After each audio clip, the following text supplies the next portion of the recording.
Okay, thank you very much. In Okay, this fine so morning of the year, April the 5th, this Saturday,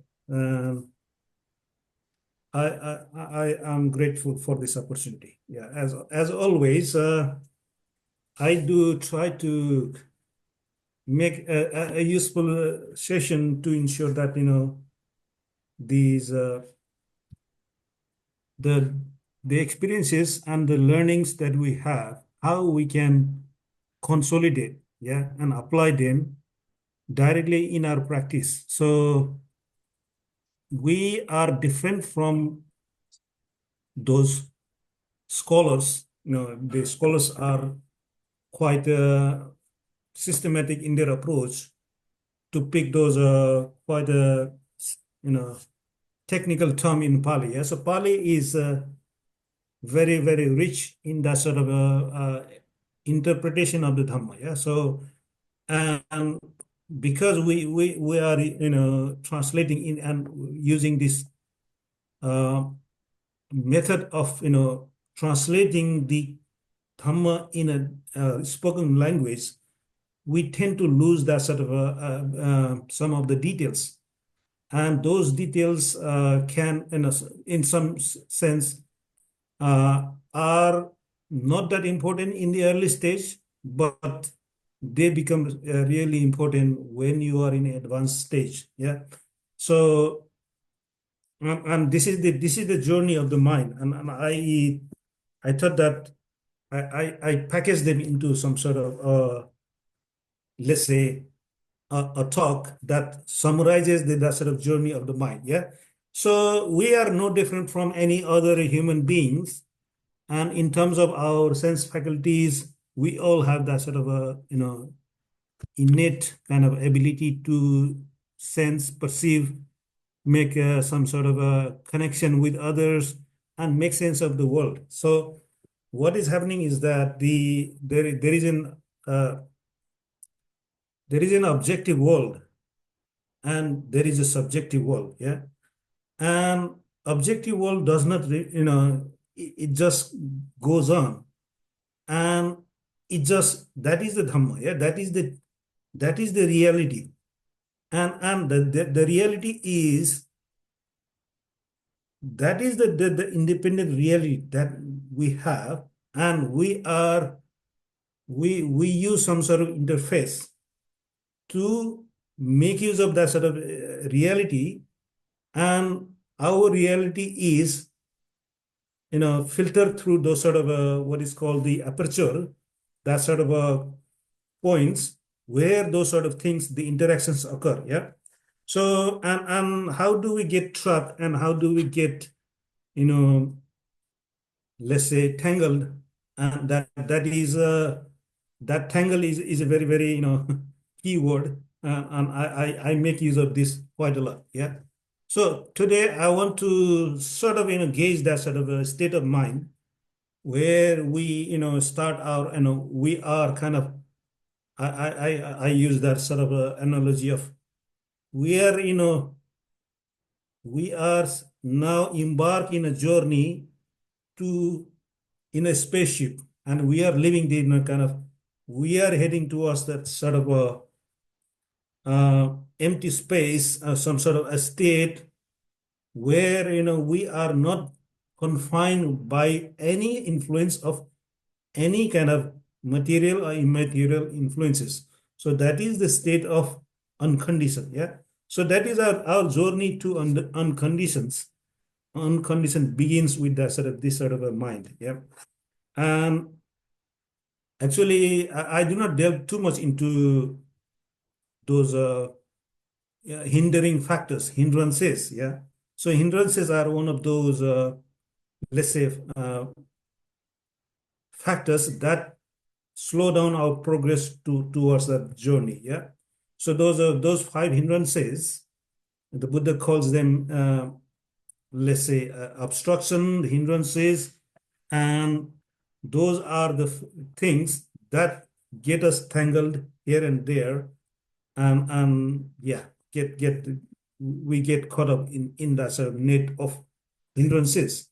So I do experience these hindrances a lot, and it's just a reality, isn't it? So there is a way to it's these hindrances are something not really out there. It is it is because of our attitude, our projection of what we think the world is, and what the in our projection is creating all these sort of hindrances. Yeah. So it's like and doing something and blaming ourselves, yeah, or something that because of that you did this and you happen to that. So it's all the these hindrances are it is something that we fabricate ourselves and we blame others. Yes, it's kind of this is the quite a confusing situation that we need to somewhat uh, overcome. Then our real path in a real progress begins after this overcoming this sort of a state. Yeah. So that's why the Buddha's path is a part of jhana. Yeah. So jhana is we all know jhana is the sort of temporary liberation, temporary state of freedom from those hindrances. Yeah. So jhanas is how do we enter the jhana? How do we, let's say, experience jhana is by not paying attention to those hindrances. Yeah. So hindrances are, as I mentioned, hindrances are something we fabricate. Yeah. So what we need to realize is that if we do not engage, if we do not pay attention, those hindrances do lose their what is called the nutriment. Yeah. So that nutriment is what is our nutriment? How the nutriment for the hindrance is our attention. Yeah. And in that respect, I picked a few suttas here, so hopefully I can go through them. I looked at number of suttas, and I thought that I make a collection of those.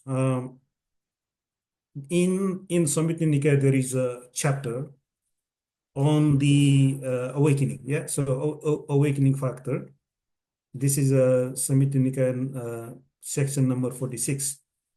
The book on the awakening is called Bhujanga Samyutta, and in Bhujanga Samyutta there are maybe 150 that amount of suttas focus on the hindrances and the awakening factors. So hindrances and awakening factors, they are integrated.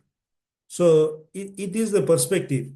If we look at those hindrances and awakening factors, then they are, I would say, it's like in how you look at things. Yeah. If you look at things in certain ways, then those phenomena, those things that can turn into some sort of factors that enhances and progresses your state of mind. But if you look at that same factor, same phenomena from another angle and another perspective, then they will tangle us. Yeah.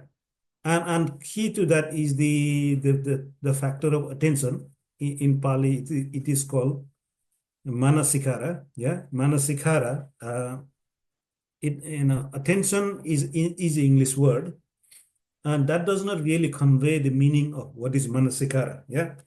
So manasikara is mana means mana means the mind. Yeah. Mana is a mind that is coming together with some action. Yeah. So manasikara is that mind has got a tendency to do something. Mind has got some some activity going on. So having that sort of that so mind always gets that sort of a mind has got that sort of innate tendency to do something. Yeah. And that is what Manasikara is. Yeah. So that our ordinary kind of way of looking at the things and let's say interacting with the world is that the mind does take over and it interacts with the phenomena. Yeah. So Manasikara is that mind playing the game. Mind is playing that sort of tape record or whatever activities. It just carries on. Yeah. And that's why, that attention, what we call letting that flow continue is it is Manasikara.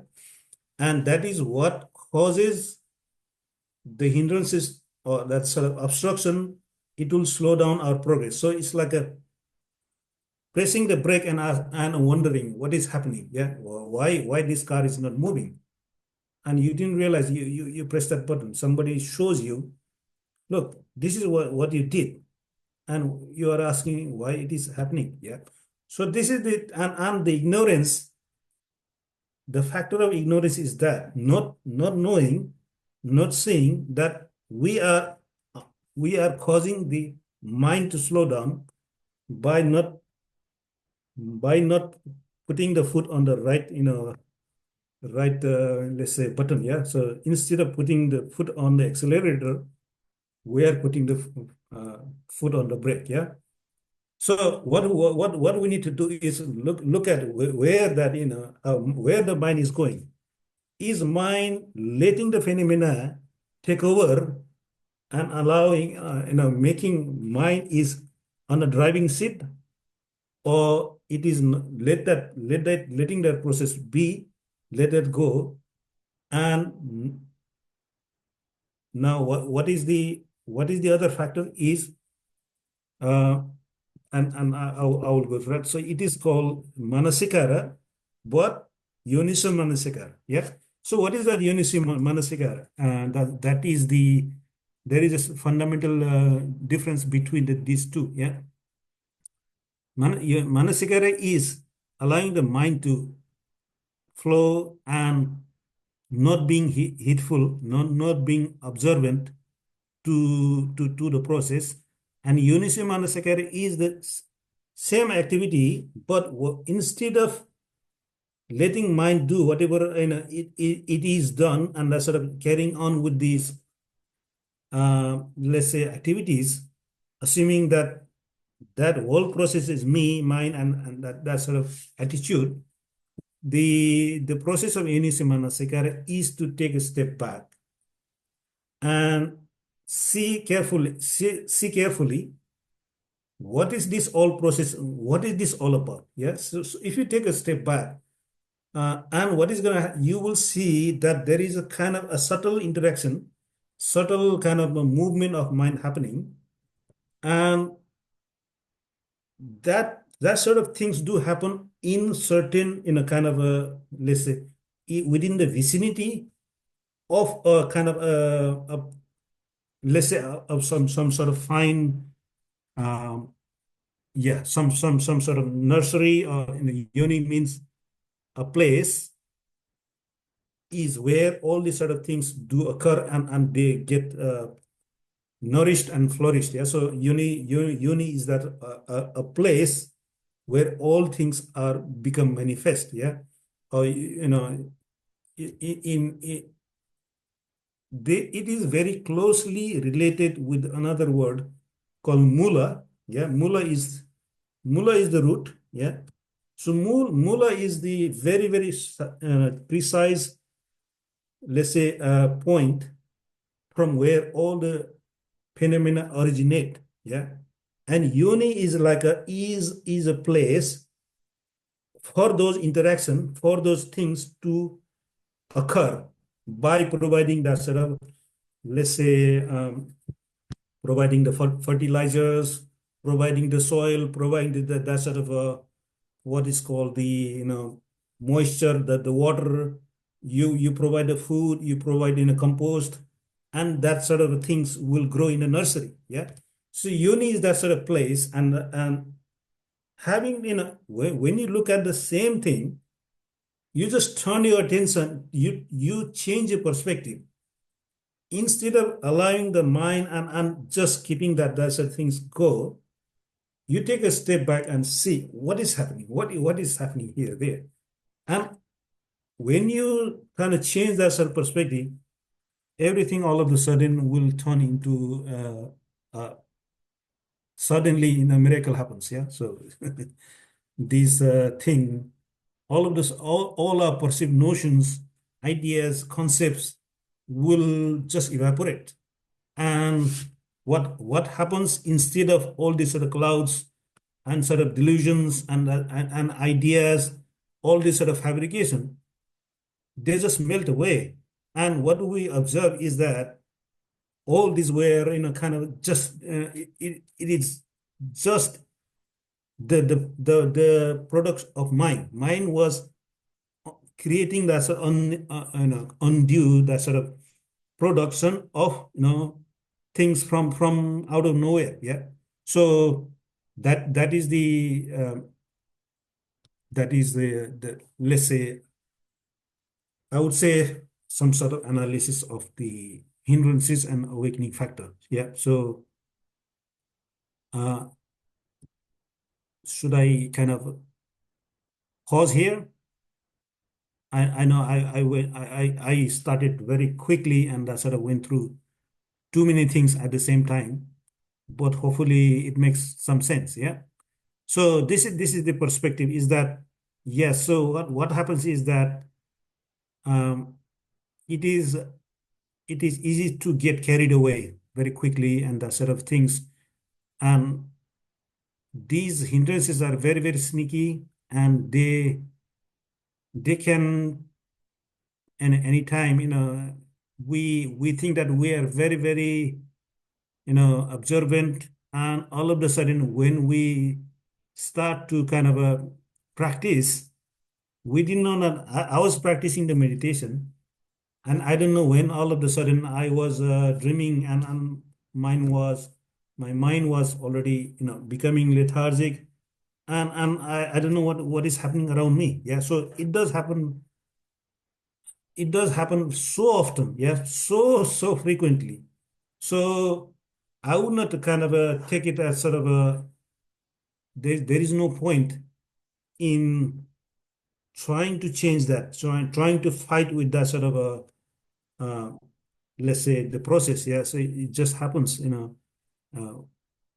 especially if you are living in that sort of a uh, life where you have to deal with so many kind of people, and so much of interaction, and so on. Yeah. So that's why I would not do not be surprised that hindrances do arise, and it's just, our mind is not, facilitated with that sort of a kind of nutriment that is right for the hindrances to subside, and the process, that's the factors that would enhance our meditation to increase. Yeah. So yeah, so this is one sutta. I'll just read it quickly. That just, at least that gives us all the perspective. It's called, is in Samyutta Nikaya number 35. Uh, is called Salayatana Samyutta. Number 5 is called Careful Attention, Yonisim Manasikara. Yeah, the sutta is called Yonisim Manasikara. Because when one attends carelessly, unarisen sensual desire arises, and arisen sensual desire increases and expands. Unarisen ill will arises, and arisen ill will increases and expands. Unarisen sloth and torpor arises, and arisen sloth and torpor increases and expand. Unarisen restlessness and remorse arise, and arisen restlessness and remorse increase and expand. Unarisen doubt increases, and arisen doubt increases and expands. So this is when one attends carelessly. So that means somebody is not looking at the right thing. So it is not looking at that place. Yeah. So it's not, it is that person is looking at something, but not, focusing or not looking at the right place. Yeah. So you can be practicing your meditation and you are looking at that sort of a joy. You may be looking at that sort of let's say a bliss. You might be looking at that sort of some sort of very gratifying experiences. But those are not the thing to pay attention to. Yeah. So and our mind has got a tendency to take them as a object of attention. Yeah. Say after a half an hour or 20 minutes or 45 minutes of very very you know practice in a strong and the determined practice, mind has become a bit more soft, and it just started to listen to you, and mind is suddenly giving like you a very nice gift. Here you go, this is a joy for you, go and enjoy.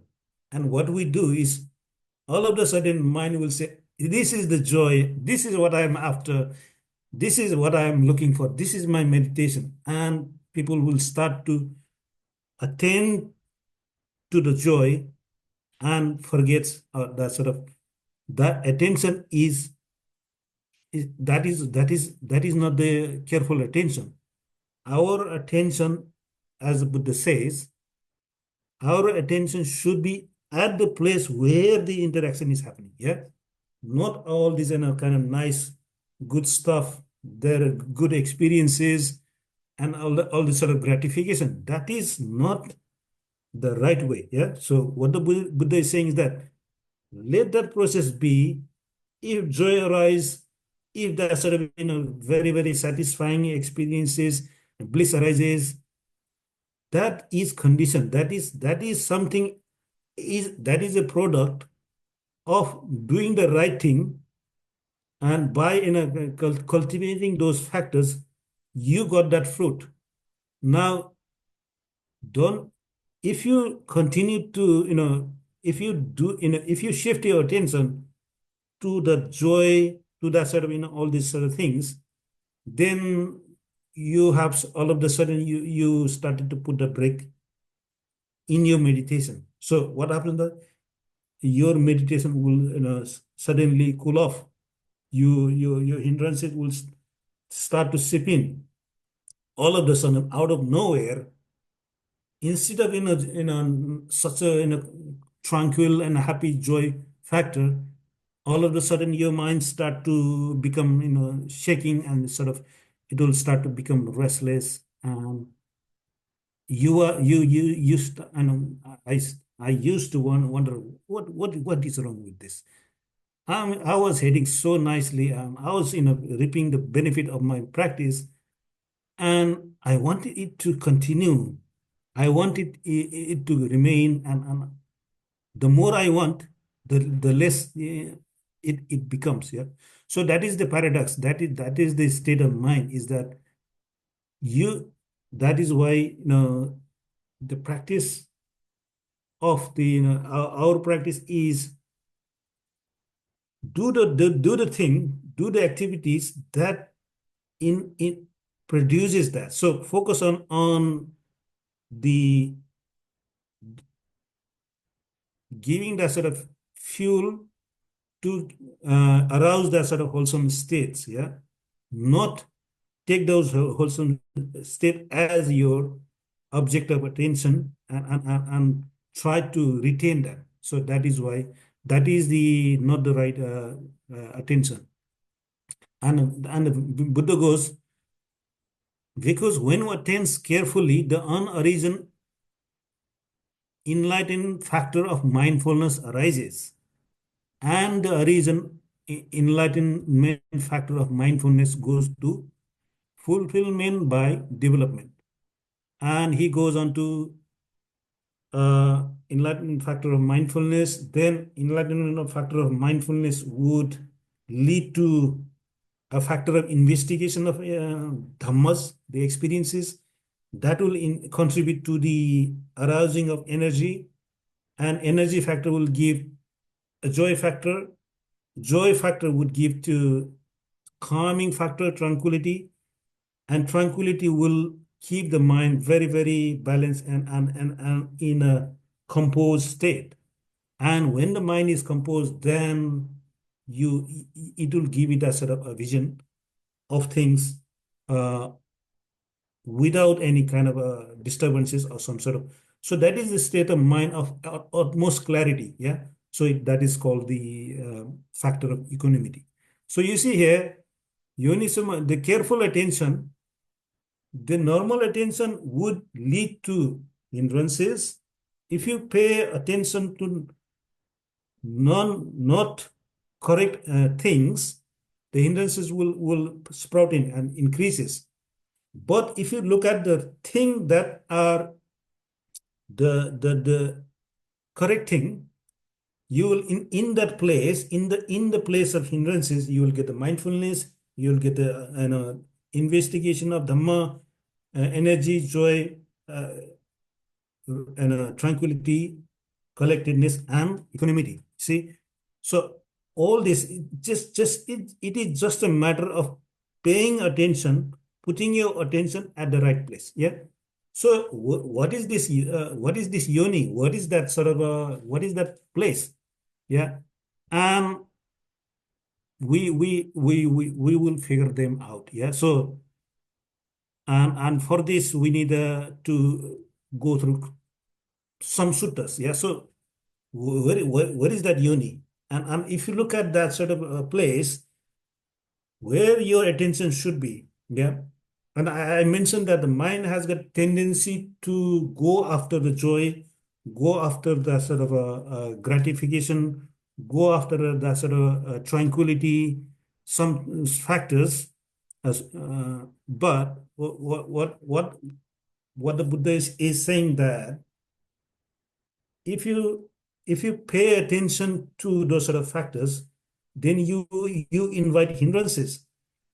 So, and that's why I say that in our experiences, we have got all these all the let's say four jhanas, four arupas, and we have got the Nirodha. Yeah, so these are the nine, let's say, nine abidings. Yeah, so those abidings are those places mind would like to rest in, and we like to sit in that forever. Yeah, and everybody, or even in outside the Buddha's dispensation, these factors are present. Yeah, so it's kind of, it's not, we cannot say that jhanas are exclusive to the Buddha's to Buddha and Buddha's disciples.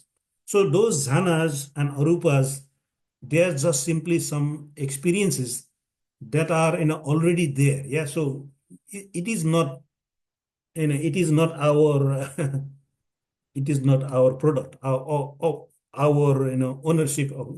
We cannot claim that these are our invention or something. Yeah, it's not Buddha's kind of a, let's say, invention. Buddha's discovery. Buddha's discovery was what the Buddha discovered is that these are all nine compartments. Yeah, so these are very, very peaceful and pleasant abidings. Yeah, so and what the Yonisyo Manasikara is saying is that between each of these transition, between each of these kind of, let's say, transition from first jhana to second jhana, second to third, third to fourth, or whatever, wherever you see the sort of a transition, some sort of a gap, those sort of let's say, I would say that there are cracks in between all of these experiences. Yeah. So we need to, our Yoniso Manasikara is to look at the crack. Where is that sort of where is that weak point? Where is that sort of, what factors would make this thing join up. Yeah. So these are all, so let's say, I mean, I would say that these are all kind of, let's say, blocks that are joined by like a cement or some sort of thing that are gluing them together. So what the Buddha is saying is that don't look at the joy or the sort of all these sort of nice, very very pleasant and peaceful thing that are gonna captivate you, but look at the sort of how where they are joined, where they are pieced together, and look at the process. Yeah. And if you start to look at and pay attention to that process, then that will give you that sort of uh, that will give you all the seven factors to make that sort of mind to blown up. Yeah. So although not sure if I can say blown up, but what happens is that um, in each of those experiences, there are certain interaction happening. Yeah. So and I will name all my discussion lead to dependent origination and the four noble truth. And let's look at each of these points. So what are the things what is interesting happening in those sort of junctions? Yeah. So in those junctions, what happens in our general case, we have got the five senses, and in each of five senses, we have got the internal senses and external senses. Dependent on internal and external, what happens is, and there is a arising of consciousness. Yeah. So we got I and form meeting, or because depending on these two, I consciousness arises. And what the meeting of the three is called eye contact. So this contact is happening. All these sort of interactions, all this, the root of all this interaction is in the contact. Yeah. So Eunice Manasekara is to look at the point of contact. Yeah. So then when you look at the point of contact closely, yeah, look at the contact and look at it.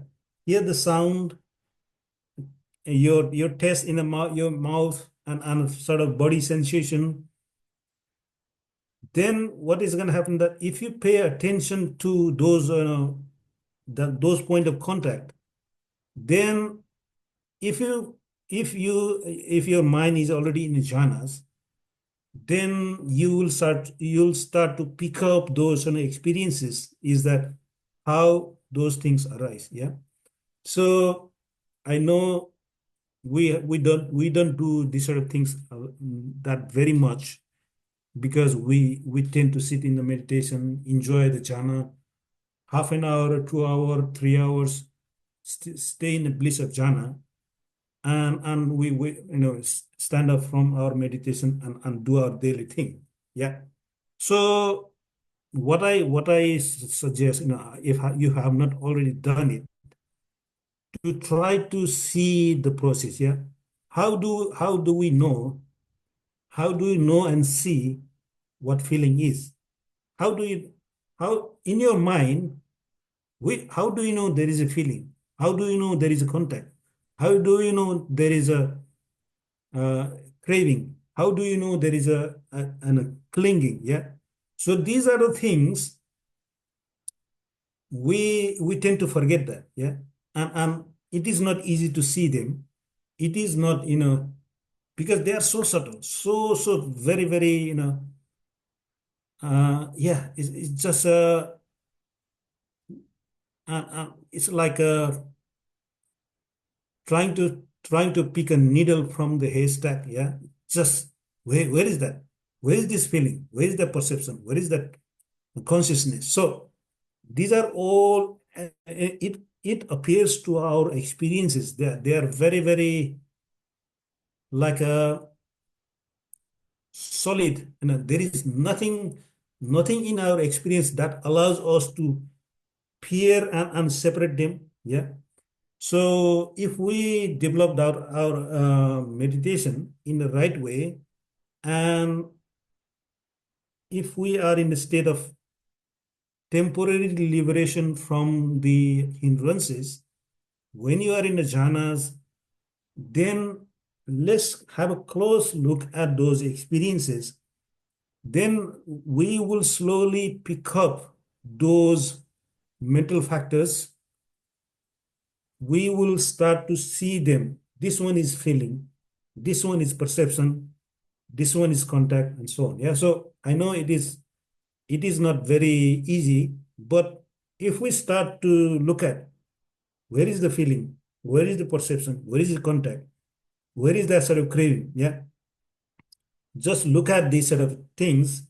And when you start to pick up and let's say analyze that sort of things in close up close and personal, then all of a sudden those hindrances, and then your energy will pick up. If you were bit lethargic, or you were not having enough energy, then you all of a sudden your energy, you'll get a boost in your energy, yeah. So and if you were lacking that sort of mindfulness, if your mind was bit hazy and you were not able to kind of comprehend, then continue to look at that. So look at that sort of yoni is that. Yoni is that sort of place where that sort of things are occurring. Yeah. So the place to look at is look at the contact. Yeah. Contact in your eyes, contact in your ear, and contact in your mind and interaction with your mind object. Yeah. So look at the feeling, look at the perception, and so on. Yeah. So and then you will notice that they are not really as solid as we used to think. Yeah. They start to unravel a little bit. Yeah. You will see that there is a little bit of unease in those. You will see that there are some certain perception of resistance, some shakiness happening in those experiences. Yeah. So that is how you realize, okay, this is feeling, and linked to that there is a perception and so on. Yeah. So I think that is one good exercise. I don't know if you have already, if you have not already done it, give it a try. Yeah. So see, if you can start to separate them, these experiences, feeling, perception, contact, craving, and tendencies to get carried away. So we need to get trained a little bit, but I think eventually it will pick it up. Okay. Any questions, comments, any concerns?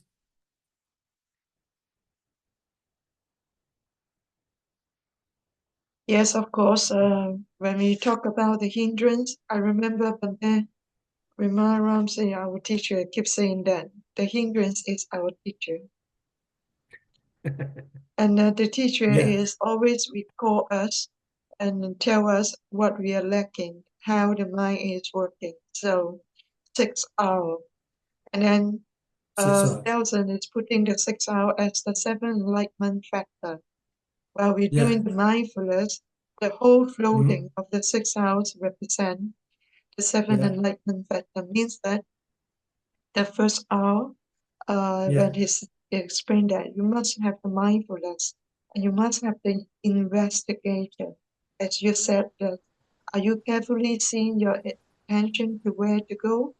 So the Mhm. mindfulness and investigation, we put it at the first hour, and then the second Yeah. hour, the release, and then we have Yeah. to give the effort to release it, and then Mhm. the third one, relax, and then we bring up the tranquility. At the same time, we Yeah. smile, bring up the joy, and then when the Yeah. joy arrives, that the samadhi arrives, and then we turn, Yeah. and then Yeah. repeat, and then we bring up the right Yeah. intention, renunciation, Yeah. at the same time, the loving kindness or the Brahma we have.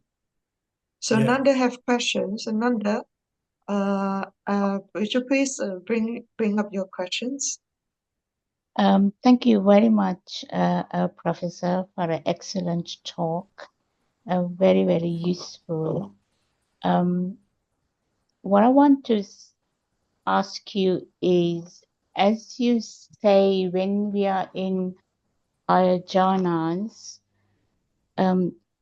if I try to put my attention into, as you say, yoni manistic kara state, will I be able to continue to stay in the higher jhana, or will I come out of the jhana, or will I come down the jhana, or is it possible for me to stay in that jhana and continue to progress further? Yeah, and that is a very good question. So, and I will suggest you experiment that. And what happens is that, say we are in a very very comfortable and a great state of fourth jhana. Yeah, say take fourth jhana or first jhana, any jhana. Yeah. So, and you are in the middle of the jhana, and you know how good the jhana is. Yeah. And so in the jhana factors, and if you are just in that jhana state, and you don't need to do much, yeah, uh, and don't be afraid that you will lose your jhana. So your jhana will remain with you, yeah. What is going to happen is that you will go beyond jhana, yeah, and that is where these awakening factors are. Is they are much more than jhana, yeah. So you are in a jhana, let the jhana be. Just allow that jhana, and in your mind, ask yourself this question, yeah. So and Buddha has. I cannot exactly find the sutta, but I have read it somewhere. Unfortunately, I forget it. And what the Buddha suggested was that in that mind, when you are in that sort of in a clarity of mind, then ask yourself that question. Yeah? Ask yourself that question. Is my mindfulness, is the mind endowed with mindfulness or not? Is there enough mindfulness or not? Just ask that question. Yeah? And allow that question to be. And if your mindfulness was somewhat low, or if there was not enough mindfulness, then what happens in the mind, you will start to see that mindfulness factor becomes a bit sharper. Yeah. So you will your mind will start to kind of do itself that sort of the practice that balances your mindfulness. So your mindfulness will pick it up. If it has not picked up enough, then ask again, is my mindfulness, is the state of mind, kind of fulfilled with the mindfulness factor? Yeah. Check that and ask that question. Yeah. So when that mindfulness factor is it's like pouring water, and if in one jug, if that let's say bucket is not filled, you need to put more. Yeah. So then again ask the mind that question: is my mindfulness sufficient? Has has the mind become has the mind got that sort of mindfulness factor? Yeah. So then you will see that its mindfulness is picking up. Yeah. Then go look at okay, the mindfulness is there. I know mindfulness is. Then you acknowledge that mindfulness is picking up. Then you look at, am I able to discern those dhamma factor? This is called dhamma vichaya. Yeah? So dhamma vichaya, what it allows you to do is to remain aware of those dhamma factors. What are those dhamma factors? Those dhamma factors are, is mind energetic? Is my mind lethargic? Is there a kind of a loving kindness present in my mind, or is there a ill will present in my mind? Is there a restlessness present in my mind, or is there a calmness factor present in my mind? So this, Dhamma Vichaya is that looking at where the mind is, getting all these sort of mental factors, how these mental factors are, just keeping close awareness of those mental factors, yeah. And you need to kind of just ask that sort of question: is my mind aware enough to observe those mental factors? And if your mind was a bit blurry, and if you were not able to discern those dhamma factors, you'll start to, it becomes a bit more clear. It becomes sharper, yeah. Your contrast of your mind, the picture of mind becomes sharper, yeah. So you'll start to say that from blurry state of mind, it becomes sharper, yeah. Then you go to the next factor, which is the energy, and it will naturally, by that time, all the sort of lethargic, all the mind was the sluggish mind, the sluggishness goes away, and all you need to do is my mind energetic? Is there enough energy or not? Yeah. All you need to do is just, if there is no energy, just like there is not enough energy, and let that be. Just relax, and energy will pick it up. Then as soon as by that time you have already seen that the mind is very becoming joyful, and all you need to do is ask that question: is joy present in my mind? Is there enough joy? And you will just confirm with your mind, there is enough joy in my mind. Yeah. Then go to the next factor, which is the tranquility. Again, look at the mind. Is there a tranquility in my mind? Is there not enough tranquility in my mind? Is there enough? You will see that it is coming to if it is not enough, you'll start to relax a little bit and just iksar, yeah. Just you can just let that process do their work, yeah. Allow that process to naturally, if it is deficient, it will pick it up. If it is too much, that relaxation is gonna soothe out, yeah. It will make it very, very smooth journey. So you do the sort of things, check and balance, check and balance, check and balance. And when you are in a equanimity, then you take a look on the mind. Then your mind will start to become extremely luminous and bright. Yeah.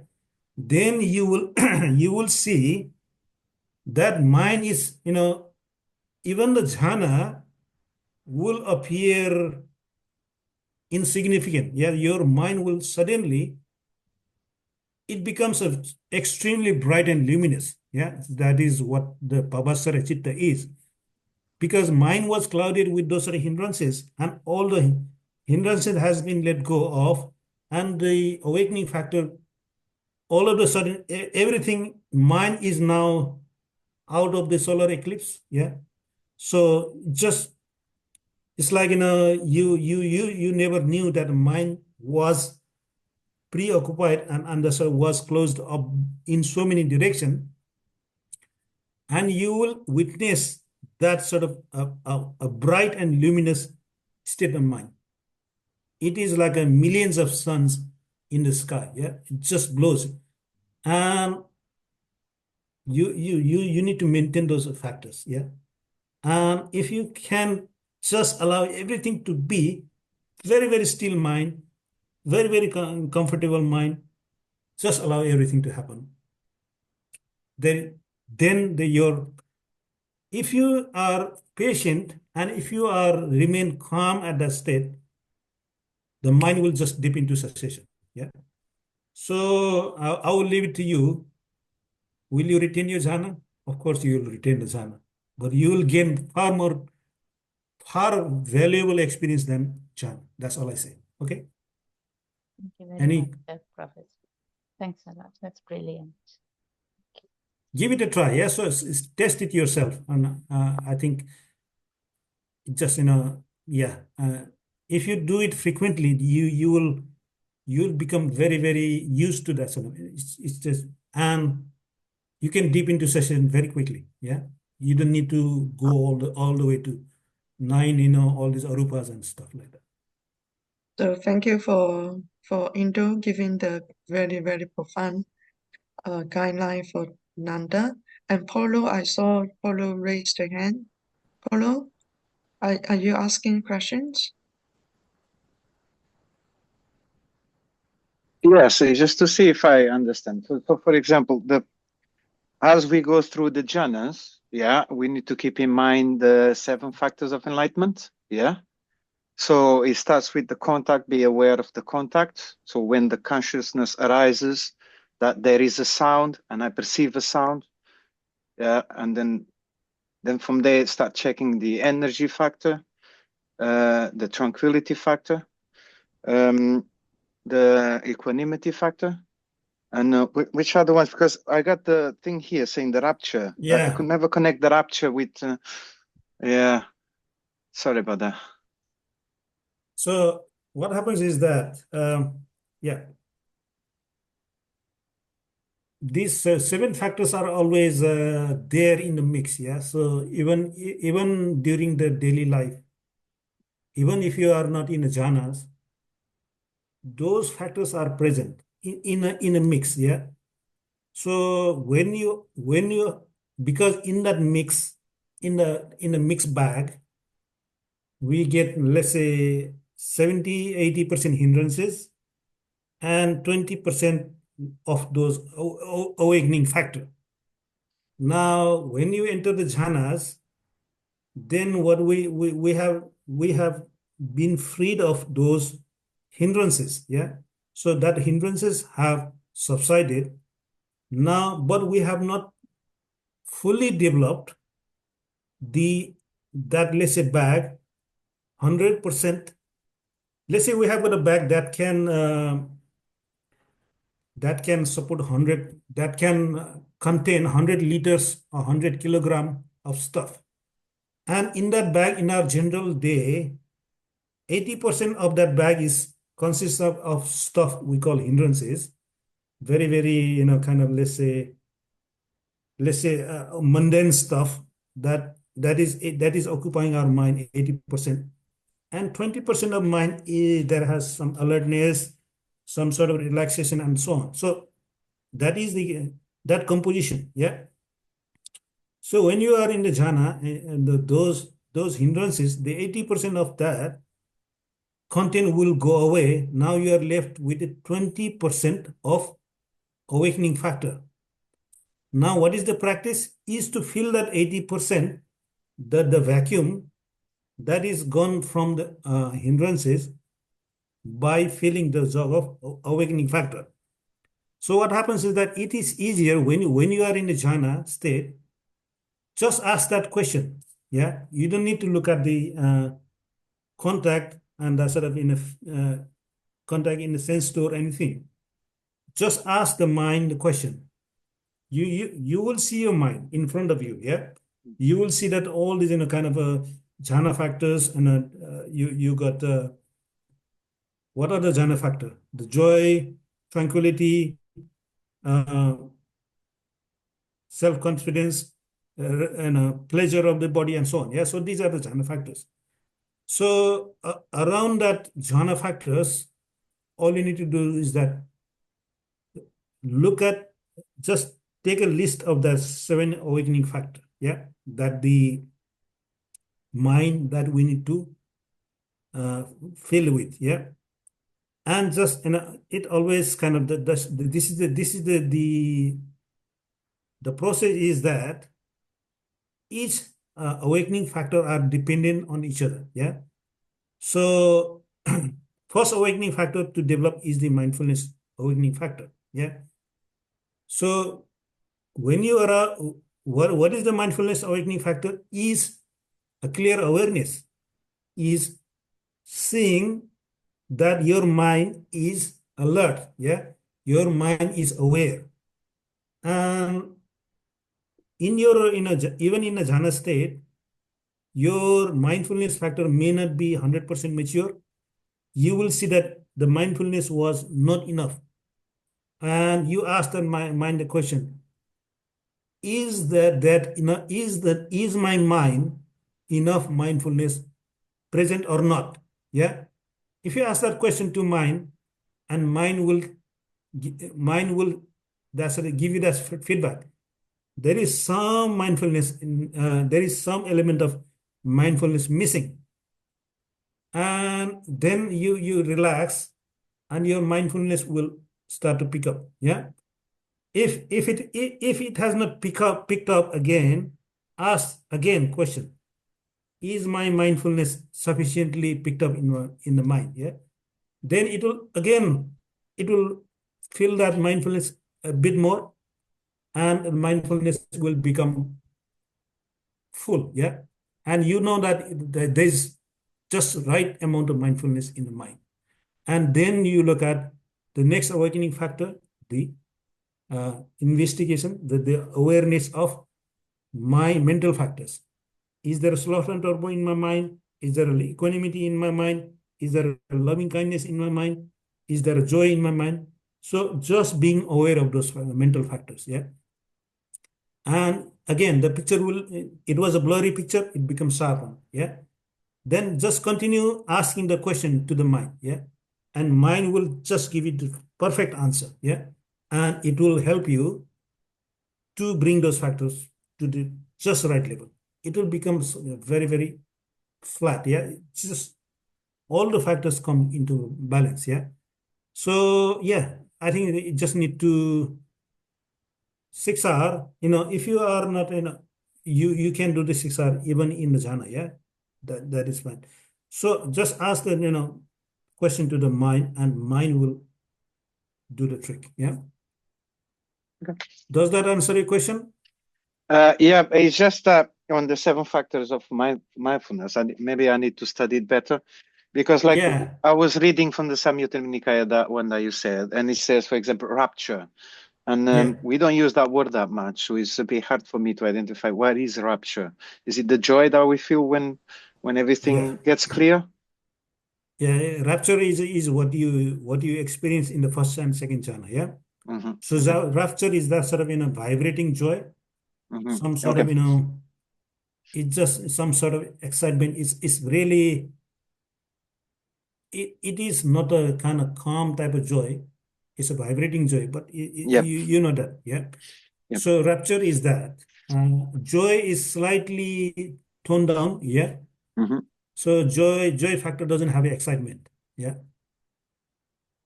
Okay. The So energy of the mind, I can see that clearly. yeah. So The you contact point, can. I can see that clearly, and that stays after the meditation. I can be aware, oh, my consciousness changed. I was doing this, and now I completely forgot about that, and the mind is like on this one here, and it feels completely different. So I can see that one. I can see when consciousness change, and it's quite clear. So I think I need to work more on the other awakening factors when doing the jhanas. So yeah, Yeah. okay, that's quite good. Thank you so much. Yeah. No worries. So one So more question, last questions. Anyone have questions? No questions? okay. I have prepared a list. Yeah. So Buddha's path called samatha vipassana. Yeah. So samatha vipassana would lead you to the full awakening. Buddha said that in hundreds of many hundreds places, the samatha vipassana is the key. Yeah. So that's why this practice is samatha vipassana. Yeah.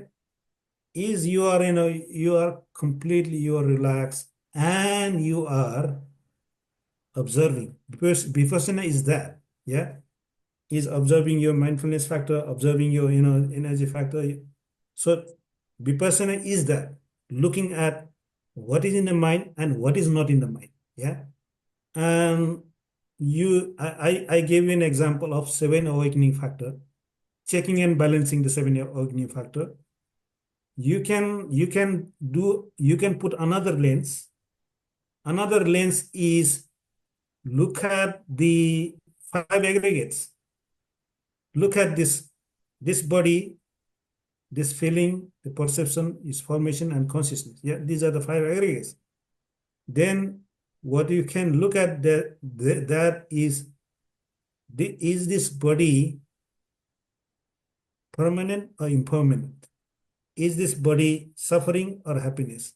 Is this body not self or not self? Yeah. So you read those suttas. Yeah. You have read it in while you are not meditating. Now read those sutta, memorize those sutta, and ask those questions. Is this body really me? The mind will give you the answer. Yeah. So when you advance in your that sort of observation and do that sort of kind of that sort of questionnaire with the mind and observation, that suddenly deepens your mind and it will just So that is how kind of there were many instances people just become awakened by just listening to Dhamma because their mind was so relaxed, so calm, composed, and all of a sudden the words from the Buddha came in. Is this and Buddha gave that sort of a blow into the mind and it just snapped it, tangles, the fetters. So, that combination is that when your mind in such a nice jhana state, each and every word of the Buddha is gonna be your, kind of words for observation because you can see all that in your mind. Yeah. And just ask the question, just, consider, is the ear me? Is the sound? Is this in a kind of consciousness? Is there any kind of self in there? Is there any kind of is that happiness or suffering? Is that a kind of permanent, impermanent, and so on? Yeah. So you can go through many different ways to make your mind, kind of mind will be having that element of samatha and vipassana just coming to the balance. And that is going to blow the mind. Yeah. The fuse will going to go. Yeah. So you see, there are many ways to experience this cessation. Yeah. And we generally go through that path of, infinite space, infinite consciousness, nothingness. That is a long path. Yeah. But you can go to Nirodha, you can go to cessation from any, as long as your samatha and vipassana, your jhana and contemplation of the mind are coming together, that will immediately lead to cessation. So that's why, I say that jhana is taught in every experience. Everywhere there is jhana. Okay? Thank you. Thanks for all the members here getting all the discussions and questioning, and Indus giving the profound answering. And this point we understand, the deepened awareness, and then it's easy way of doing this is asking the mind the questions. Yeah. Of course, we have the seven enlightenment factor. We also go for the 37 requisites of the enlightenment. So hopefully everyone enjoy the meditation, enjoy the way we put the faith. We put the faith into the Dhamma, the Buddha, Dhamma, Sangha. At the same time, we are continue awaken by just penetrate the Dharma in every moment. So should we now do the sharing? Can you see the screen? Yeah. Yes, okay. So we're going to have a sharing to all beings. Okay, we start sharing by reading it. May sufferings ones be sufferings free, and the fear-struck fearless be. May the The grieving grieving share all shed all grief, grief. and may all May all beings beings find find relief. relief. May all beings share this Share this merit that merit. we have thus Thus acquired for the acquisitions of all kinds of happiness. May beings inhabiting space and earth, devas and nagas of mighty power, share these merits of ours. May the Lord protect the Buddha's dispensation. Sadhu, sadhu, sadhu. Okay, we're seeing Next week is going to have the 1,000 for the guided meditations of the 5 acts today into the emptiness. So seeing you guys in the coming week. Okay? Thank you. Thank you. Bye-bye. See ya. Bye. See ya.